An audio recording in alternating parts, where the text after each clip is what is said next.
Hi hello வணக்கம். இன்னைக்கு வெந்தயம் பருப்பு வாங்க செய்யலாம்.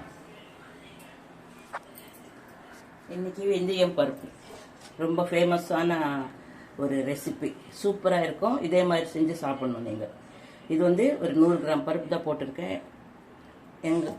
அவங்களுக்கு தேவையான அளவு துவரம் பருப்பு தான். ஓகே. அதுக்கு காஞ்ச மிளகாய், கொஞ்சோண்டு பெருங்காயம், கொஞ்சம் புளி.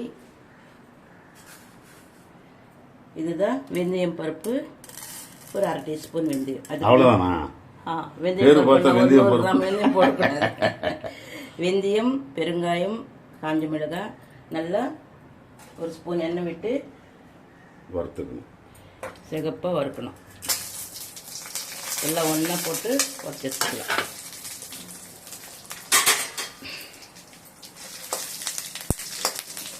இது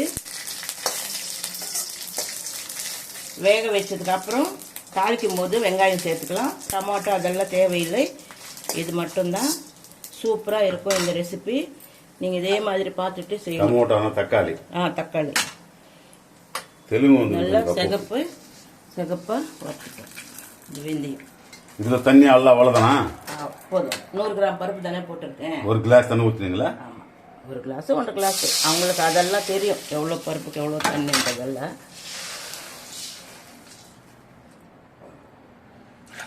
நல்லா கழுவிட்டு துவரம் பருப்பு, மஞ்சத்தூள் போட்டிருக்கேன் ஒரு 1/2 டீஸ்பூனு.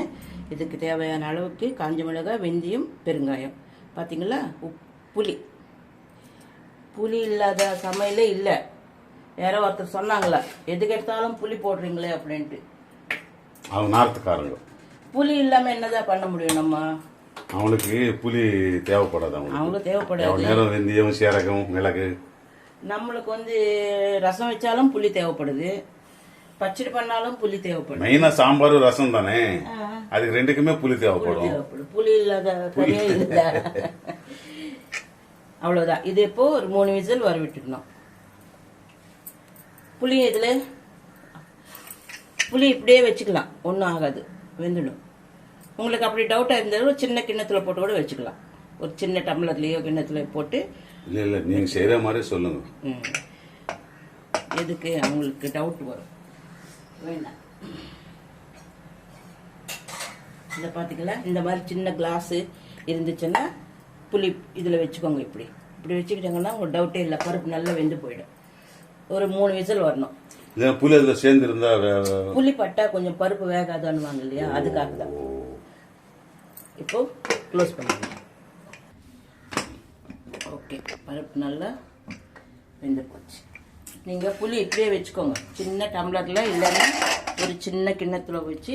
ஏன்னா பருப்பு வேகாம ஒரு சந்தேகம் எதுக்கு, இந்த மாதிரி தனியாக வச்சுக்கிட்டிங்கன்னா இதில் மிக்ஸ் பண்ணி நம்ம கடைஞ்சிக்கலாம். இப்போ இதெல்லாம் கடையணும். இது வச்சு கடைஞ்சிக்கலாம். அந்த கட்டளை இருக்குல்ல, பருப்பு கடையிறது, அதை வச்சு கடைஞ்சிக்கலாம் பருப்பு சட்டில் போட்டு.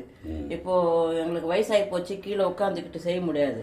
அதனால இதில் மெசைலன்னா இந்த மிளகாய் மட்டும் எடுத்து மிக்சியில் போட்டு கொஞ்சம் அரைச்சி அதில் ஊற்றிடலாம். ஓகேவா? அவன் பருப்போட சேர்த்து போடக்கூடாதா? பருப்போட போட்டால் ரொம்ப நைஸ் ஆகிடும், நல்லா இருக்காது டேஸ்ட்டு. இது பார்த்தீங்களா?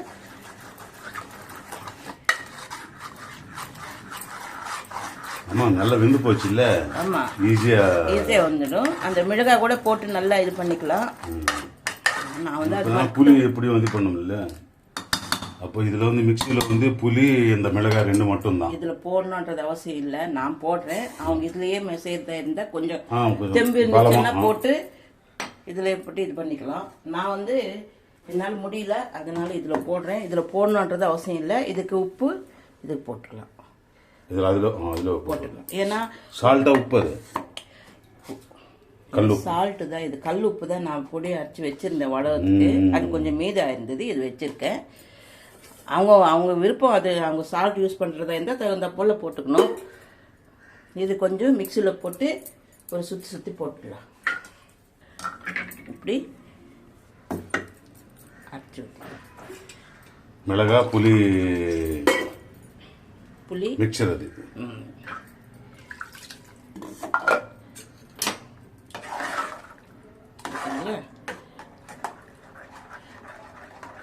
பருப்பெல்லாம் மிக்ஸியில் போடாதீங்க, ரொம்ப நைஸ் ஆயிடுச்சுன்னா நல்லா இருக்காது.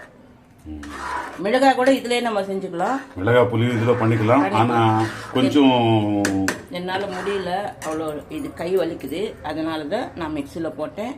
நீங்கள் சின்ன பசங்களை இருக்கிறவங்க இதிலே போட்டு நல்லா க்ரஷ் பண்ணிக்கலாம். அதுக்கு தான் இது. அவ்வளோதான். இப்போ தாளிக்கலாம்.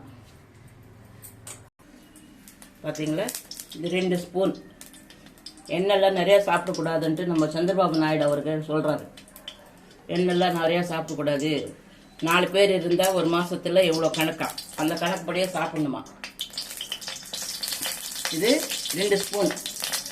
இதுக்கு வடகம் அதெல்லாம் தேவையில்லை, சும்மா ஏன்னா இதில் வெந்தயம் போட்டுருக்கோம், அதனால் இது தாளிக்கிறதுக்கு வெந்தயம் சேருறது எதுவும் தேவையில்லை, வெறும் கடுகு மட்டும்தான். ஒரு கொஞ்சம் இது வெங்காயம், ஒரு சின்ன வெங்காயம் பொடியாக நறுக்கி வச்சுருக்கேன். இது நல்லா போட்டு வதக்கி இந்த பருப்பு அதில் ஊற்றி கொஞ்சம் நேரம் வேக வச்சு ஸ்டவ் ஆஃப் பண்ண வேண்டியதுதான். அதுதான் வெந்தயம் பருப்பு. சூப்பராக இருக்கும். நீங்கள் இதே மாதிரி செஞ்சு சாப்பிடணும், அப்போ தான் உங்களுக்கு அந்த டேஸ்ட் தெரியும். வெந்தயம் பருப்பு என்கின்ற மெந்துள பப்பு. மெந்துள பப்பு.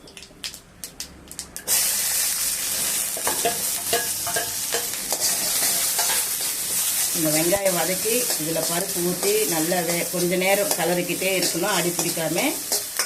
அதுதான் சூப்பராக டேஸ்ட் வரும். கொஞ்சம் கலர் நெல்லூர்ல ஃபேமஸ். இல்லை இல்லை, நெல்லூர்லலாம் வந்து பச்சை மிளகாய் போட்டு பப்பு புளிச்சு பண்ணுவாங்க. இது தெரியாது, இது நம்ம சென்னை பருப்பு தான் இது. நம்ம பார்டரில் இருக்கிறதுனால அதையும் தெரியும் இதையும் தெரியும். அதுக்கு வந்து தக்காளி வெங்காயம் அதிலே போட்டு வேக வச்சிடுவாங்க. இதுக்கு மட்டும் வெங்காயம் இந்த மாதிரி பொடியாக நறுக்கி தாளிக்கும் போது கடுகு போட்டு தாளிச்சிட்டு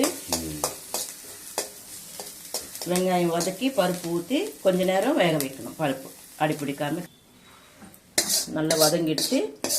இப்போ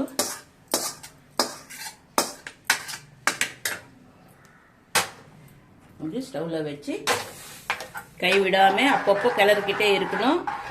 ஏன்னா அடி பிடிச்சிச்சுன்னா இவ்வளோ நேரம் நம்ம செஞ்சது வேஸ்ட்டாக போடுவோம்.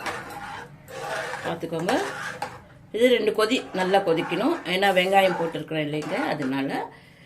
அவ்வளோதான், கொஞ்ச நேரம் ஆகட்டும். இது வெந்தயம் பருப்புக்கு வந்து நம்ம வறுத்தல் இருக்குங்களா, கஞ்சி வறுத்தல், அது பொரித்து சாப்பிட்டா சூப்பராக இருக்கும். நம்ம வீட்டில் இன்றைக்கி பருப்பு வறுத்தல், அதுதான். இதுதான் வறுத்தல், கஞ்சி வறுத்தல். அரிசி கஞ்சி காய்ச்சி ஜவ்வரிசி போட்டு வறுத்தல் வச்சுட்டா 2 வருஷம் 3 வருஷம் இருக்கும். இது 2 வருஷம் ஆச்சு வச்சு அப்பப்போ காய வச்சுக்கிட்டே இருந்தோம்னா ஒன்றும் ஆகாது. இப்போது அப்பளம் பொரிக்கிற மாதிரி இது பொரிச்சு எடுத்துக்கலாம். கொஞ்சம்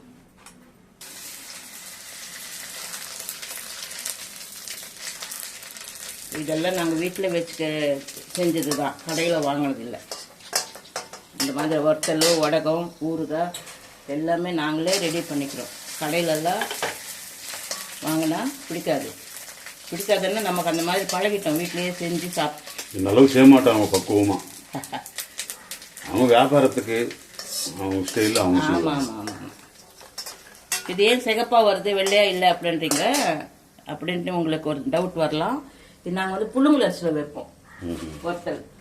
பச்சை அரிசியில் வச்சா வெள்ளையாக இருக்கும், புழுங்கல் அரிசியில் வச்சா இந்த மாதிரி ப்ரௌன் கலராக இருக்கும். ஆனால் டேஸ்ட் சூப்பராக இருக்கும். பச்சை அரிசி வறுத்தலை விட புழுங்கல் அரிசி, இட்லி அரிசி இல்லைங்களா. பார்த்தீங்களா, பருப்பு நல்லா கொதிக்குது. இப்போ வெங்காயம் நம்ம தாளித்து போட்டோம் இல்லையா, கொஞ்சம் நேரம் கொதிச்சா அது கொஞ்சம் வேகும் வெங்காயம், அதுக்காக தான். இப்போ நல்லா வெந்து போச்சு, ஸ்டவ் ஆஃப் பண்ணிடலாம். இது கருவேப்பிலை கொத்தமல்லி லாஸ்ட்டில் போட்டுக்கிட்டு ஆஃப் பண்ணிட்டோம்னா இதுதான் வெந்தயம் பருப்பு. இதுக்கு சைட் டிஷ் வந்து வறுத்தல். எங்கள் வீட்டில் நாங்கள் போட்ட வறுத்தல் தான் இது. வறுத்தல் வச்சு பருப்பு வச்சு ஊறுகாய் வச்சு சாப்பிட்டோம்னா சூப்பராக இருக்கும். நீங்கள் இதே மாதிரி செஞ்சு சாப்பிடுங்க. ஸ்கிப் பண்ணாமல் பார்த்தீங்கன்னா தான் உங்களுக்கு நல்லா புரியும். இது வந்து நான் எப்படி செய்கிறதுன்றது தான் நான் சொல்லியிருக்கேன். இந்த ரெசிபிக்கு என்னென்ன வேணுன்றது நல்லா உங்களுக்கு சொன்னேன். அதே மாதிரி நீங்கள் செஞ்சு சாப்பிட்டுட்டு லைக் அண்ட் ஷேர் கமெண்ட் அப்புறம் சப்ஸ்கிரைப் பண்ணுங்கள். ஓகே.